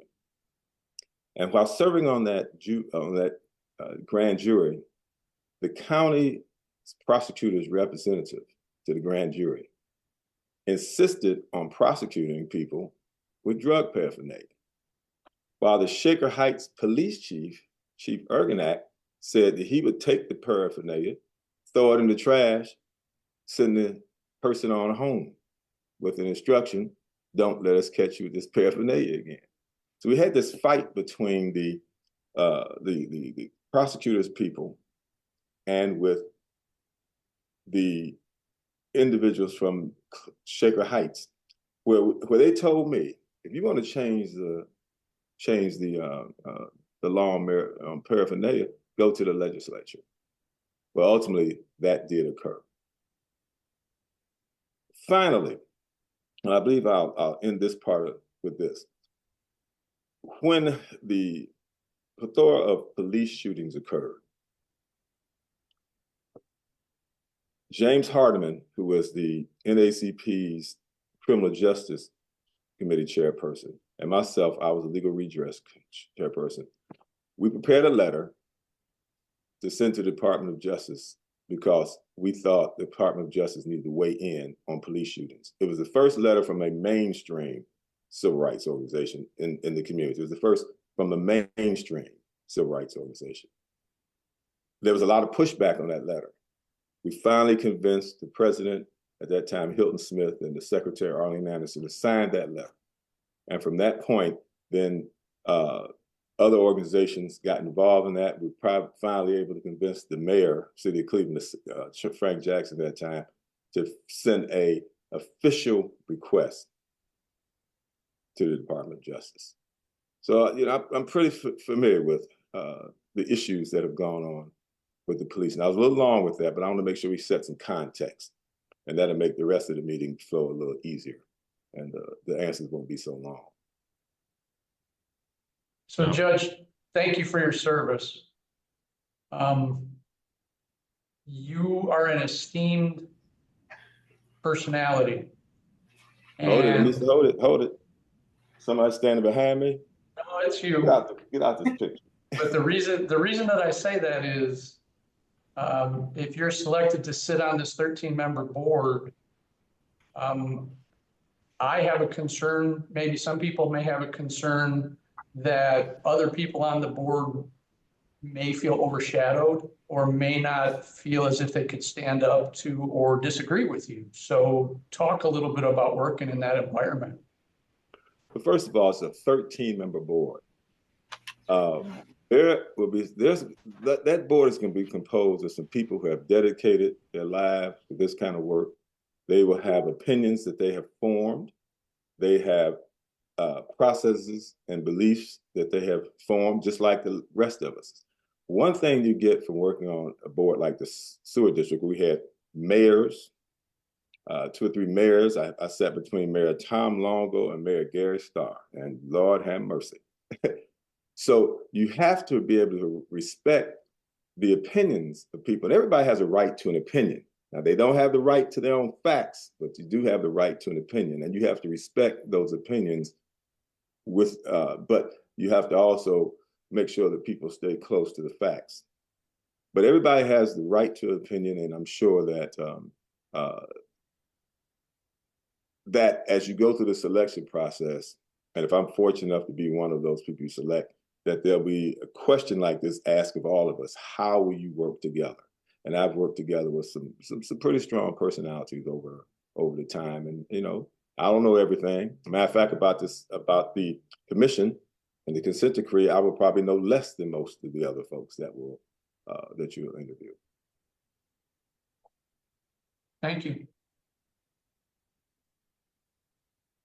I have a quick question, sir. Can you talk a little bit about how you've seen policing change over the years, just based on your experiences? But primarily, I want to get to where you see it going and how you see sort of your sitting on the commission helping impact police reform in Cleveland. Well, I think it's timely that police reform is timely. We live in a sort of different world than I grew up in. You have the internet, you have an economy where you have, in Cleveland's a tale of 2 cities. One of the things that the police are a little more educated than they were before. That's not saying, I don't mean they were undereducated, but they're more formally educated. I mean, I know a number of police officers have advanced degrees. That was not something that dominated the force. I've been acquainted with the police department, with people in the police department for a long, long time. Commander Tell, Parker Adrian, Wally Everett, all those guys, I either played golf with them,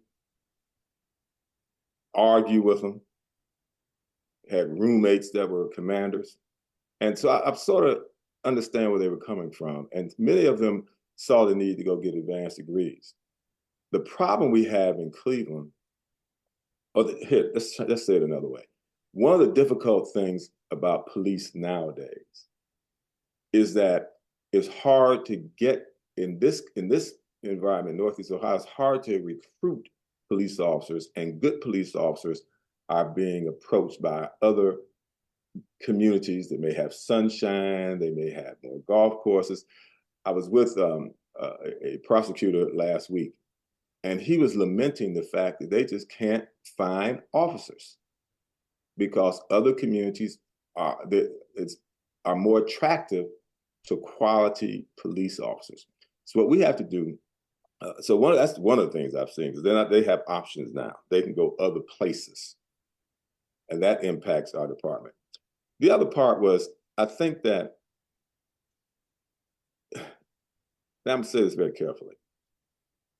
Many of our police officers are regular folks. Regular folks. There's regular folks trying to do their job.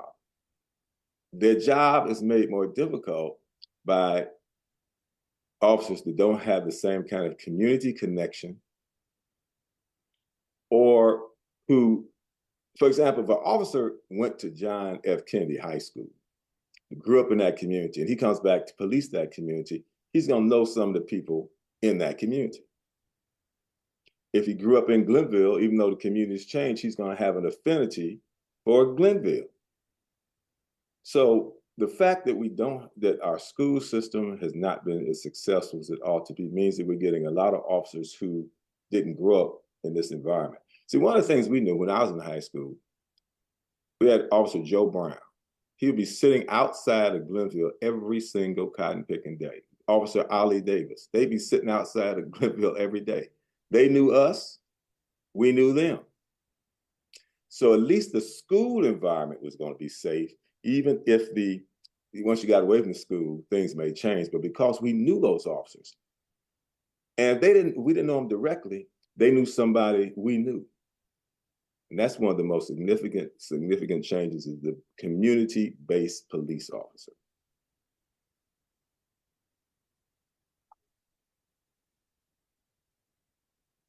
Because I wanted to kind of go back a little bit to I think it was Assistant Director of Violence question about sort of like your place on the commission.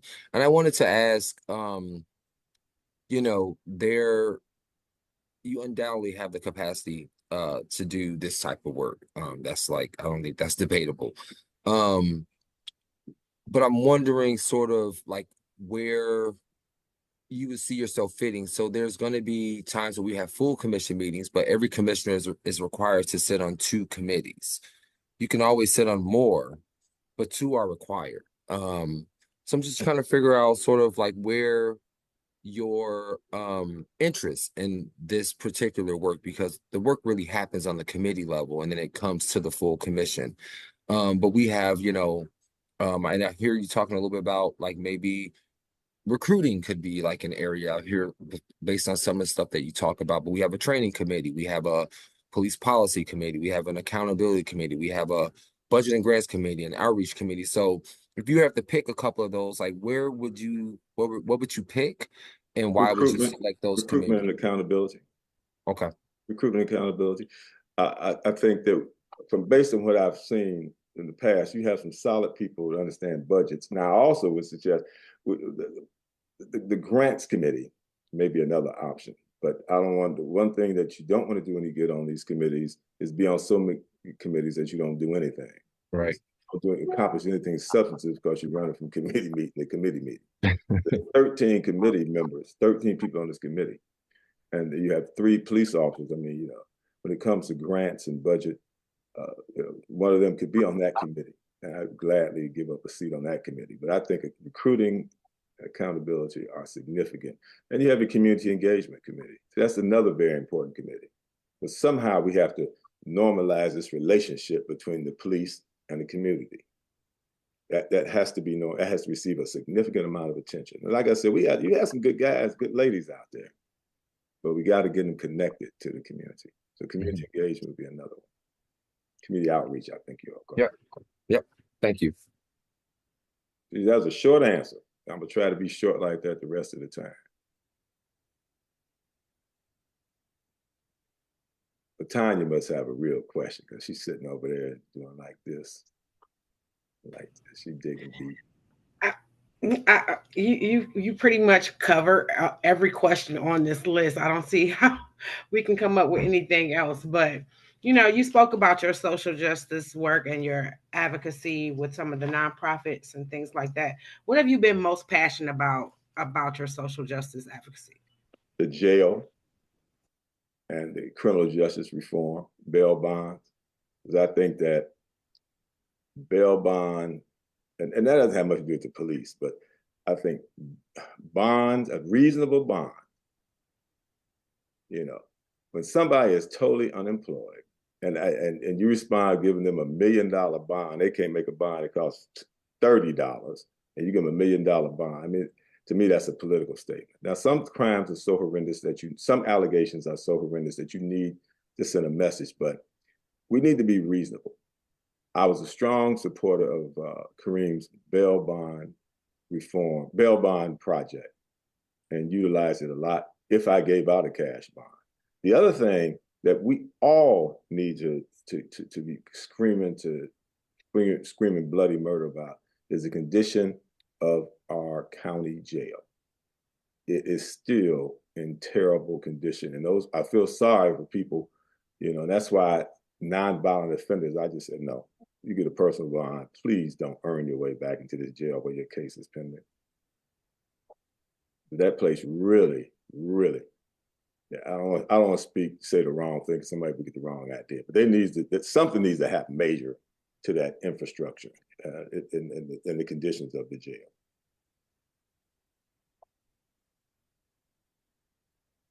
I want to switch gears for a quick second to, kind of hit on something or touch on something you mentioned earlier around, right? So not everybody's going to know everything, right? There's going to be some learning curve for everyone involved here.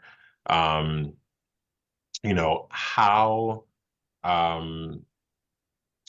do you feel like you will be able to ensure that not only you're heard, right, when you have input and opinions and thoughts on different topics, but how might you ensure that other people are also heard as well? And not even necessarily with respect to directly to you, right, but in terms of just being someone or being a leader, how might you encourage your peers to make sure that everybody's voice is heard? Well, one of the things, the meetings are governed by Robert's Rules of Order. And oftentimes people dismiss Robert's Rules of Order. And one thing I did observe in watching the commission meetings, I looked and observed, is that the lack of familiarity with Robert's Rules of Order really led to some of the chaotic meetings.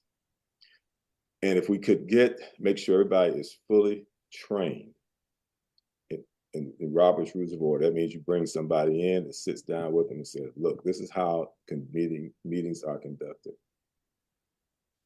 And that will protect the rights of everybody. Cleveland City Council over the years has probably been one of the better organizations in how they handle their meetings.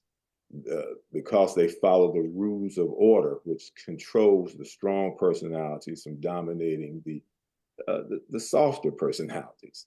And it protects the rights of everybody to speak, but it also prevents just people just going on and on and on and on till they exhaust the meeting. And then the other thing, we have to make sure that those who are in our audience, and that now one thing I know that is a challenge, is if someone in the audience says something about you that is unfavorable, you are the commissioner. You don't have to respond. As much as you want to, you just don't have to. Thank you for your observation. And then the chair calls the next person. You don't have to get into a back and forth with that person who comes, because that's not your role. Your role is to exercise the significant responsibility and authority that you have as a commissioner, and not to get into debates. Respect what the audience member says, commit it to memory, discuss it if it rises to that level in your committee meeting, and then, but you don't respond right in that meeting where it's a back and forth. You speak through your chairperson. When you speak to another member, you go through your chairperson. And if you do respond to an audience member, you speak through your chairperson. Okay?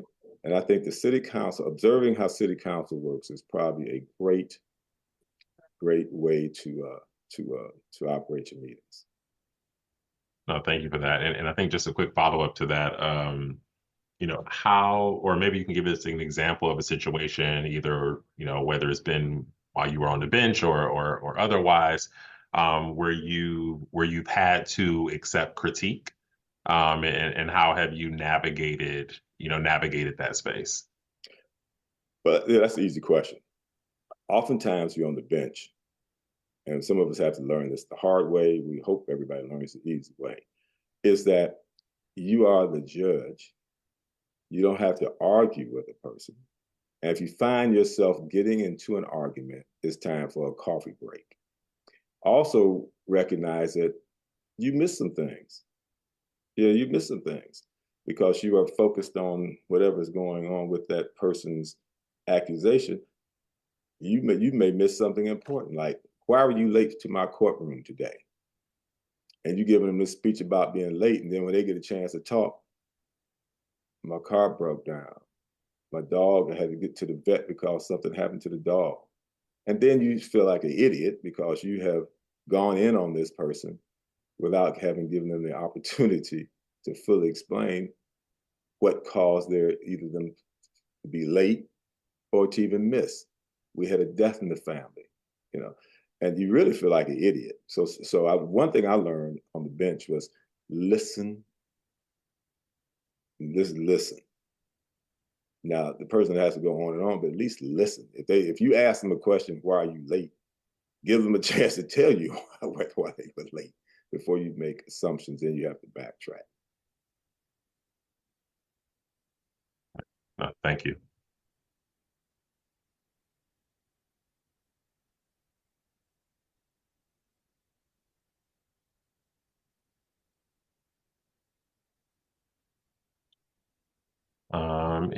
Anybody else?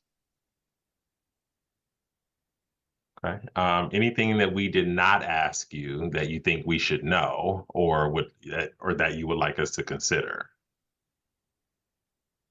What is a training regimen for the commissioners? I know that as jurors, for example, a juror may get a complex case, and they get a limited amount of time to learn the procedures of the court before they're given their first. And it could be a major, it could be a murder, it could be some complex white collar cause of action. What is the training for each participant?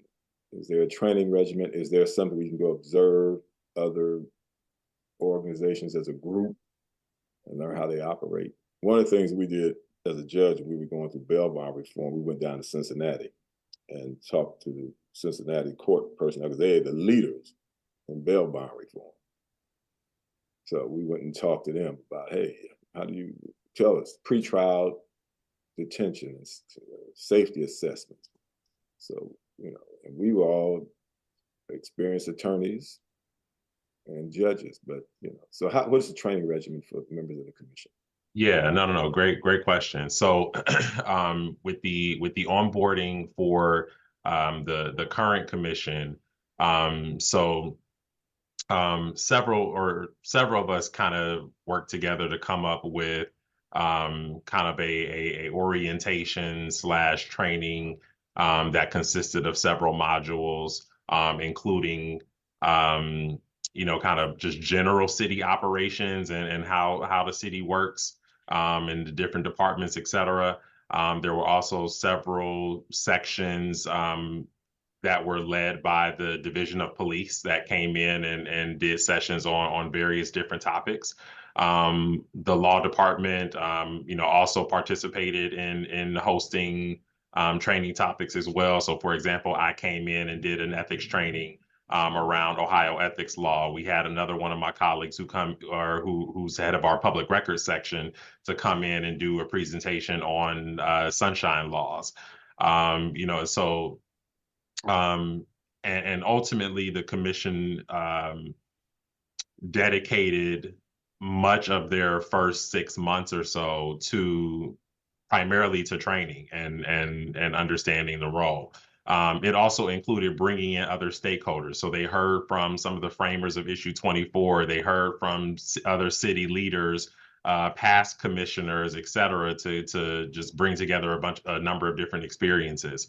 So fast forward, one of the things we're working through now, so the staff of the CPC, I think, as well as with, of course, with input from the commission itself, because we wanted to create a space where the commission could also have some input on things that they wanted more training on, right? Or felt like they needed. And so what we're working on now actually is revising kind of what we did in 2022, so that we have a plan together for the onboarding for the new commission. And so TBD on some of the more particular details, but the general idea is to kind of have these different modules that one kind of looks at civilian oversight of police, like nationally, bigger picture, right? So we have sent commissioners to the NACO conference, the National Association for Civilian Oversight of Law Enforcement. One module, again, that'll include kind of just city operation. How does HR work? How does law work? How does finance work? How does the Department of Public Safety work? Right. And then more substantively, the inner workings of the division of police, right? So how does the collective bargaining process work? Who are the unions? And they were also part of the conversations as well that we had. How does the disciplinary matrix work? And then there, of course, will be additional pieces that will need to be created. So right now, the commission just submitted a draft of its evidentiary hearing manual, since that's how it will ultimately review discipline, is through an evidentiary hearing from things or matters as they were handled at the Civilian Police Review Board level. And so, as those manuals become, confirmed and ultimately implemented, that will create another space where the commissioners will need to be trained on how to move through this process. We brought in professors from Cleveland State to kind of talk about Fourth Amendment, First Amendment issues, search and seizure, and Brady Giglio, and just a number of different things that the commission will need to work with. And so it's comprehensive, and so we're trying to figure out how we rework this, and also how we do this in a way that where commissioners who also have full-time jobs and can't necessarily dedicate every day to this, right? I mean, for those of us who work full-time and can go to a week or 2 weeks of training, where for part-time commissioners are having to kind of split this up. So those are the things that we're working through right now to be able to give the commission, or ensure that the commission has its best foot forward. Yeah, I was curious. As I've read the documentation, I know that the city has its human resource department. It has the Civil Service Commission. It has the Cleveland Police Commission. You have these 4 or 5 entities, how they integrate. And of course, the commission has a significant oversight responsibility. I mean, it is significant. So that was one of the things I was concerned about, how the training regimen. Yeah. Obligation that the commission members. Yeah, no, absolutely. I mean, and some of it has been a learning curve for everybody, right? I mean, the charter language is new. This is something, or a model that we haven't dealt with before in the city of Cleveland, and there's not really other cities across the country who have a model that looks exactly like this. So a lot of this we're all kind of learning as we go. And I think we've learned a lot from the implementation in 2022, and hoping to continue to grow with that, and to your point in terms of how this commission, as well as the Civilian Police Review Board and Office of Professional Standards, and how those groups or those agencies as independent bodies, how they intersect with all the other agencies that also exist within the city as well. I noticed that when I was on the Civil Service Commission, we had an attorney, and most of the boards and commissions have attorneys assigned to them. So we had an attorney assigned to us. She did not interfere with our independence, but if we needed some advice on some regulatory issue, or overlap or to make sure we didn't make a mistake in terms of overreaching.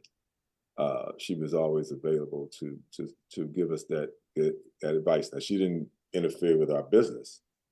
You know, the members would still make their decision, and the executive director would make her recommendations. But the attorney was there for the purpose of, okay, yeah, you can do that. Yes, you can do that. And, right. That kind of thing. So Right. Yep. And the CPC will be set up similarly. So to your point, the law department through the law director, is primarily responsible for legal representation across the city, regardless of what agency you're in, right? And so whether you're city council, the courts, or CPC, or Department of Finance, right? And so, so yes, we have attorneys that have been assigned. Now, one of the things that we did do specifically for CPC is to, as opposed to having an attorney that was assigned through the CPC, but also was involved in representing other departments or supporting other areas of the city, we thought that it was important that that there was kind of a designated resource specifically for the CPC, and so we did create an assistant director of law position that solely essentially supported the CPC. And so so we created that position. Is actually vacant right now. We just reposted that about a week or two ago.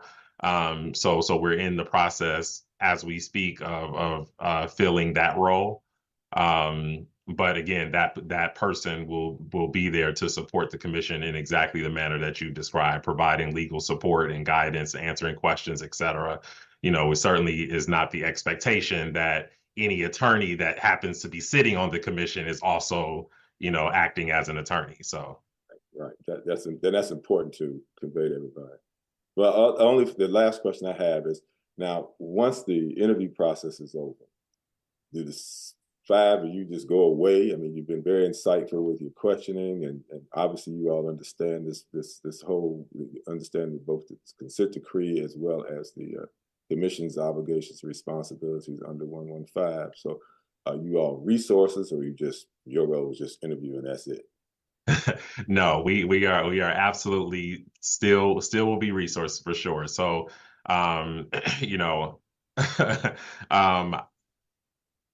I would say, 60 to 70% of my time has been probably supporting the commission. As opposed to ethics and compliance. So no, we're definitely here to be a resource. Dr. Anderson and the police accountability team. So she oversees a 5-person team that again dedicated to consent decree compliance. So with respect to the CPC's obligations under the consent decree, the team has been supportive in that regard.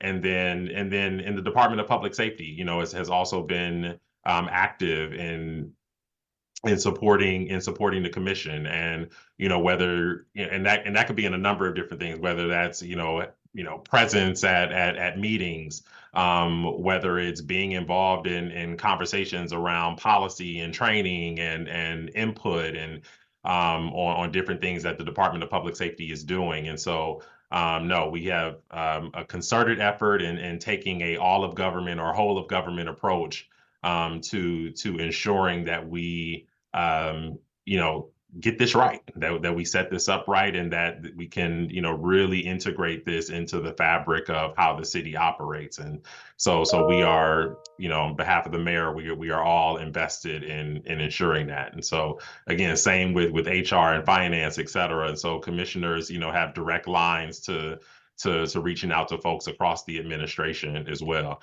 And I think I can speak on behalf of Latanya and Citizens for a Safer Cleveland and BLM. They're also here, to be a resource to the commission and providing a different mindset or a different lens. They're at every single meeting and not shy about, offering their thoughts or input, on the community's needs. And so again, we're all in this together. So the 5 of us, we don't go away. And I know that Tanya is a community treasure, and I just like especially when it comes to this community outreach. I just think that I'm glad to hear that you all are continuously involved.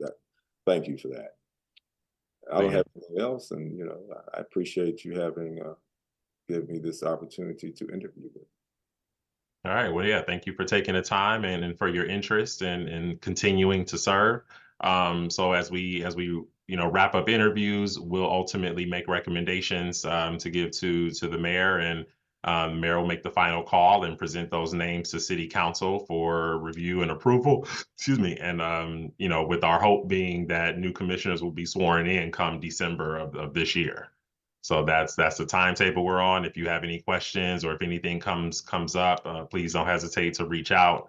We'll be happy to address those. Appreciate you guys. Thank you. Thank you. All right, thank you. Take care. All right, enjoy your day.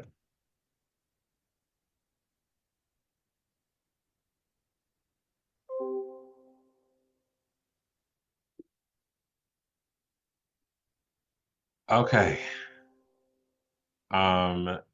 We can sign off of here, and then I just sent you guys all an email a few minutes ago, so we can conclude this meeting. All right. Thanks, everyone.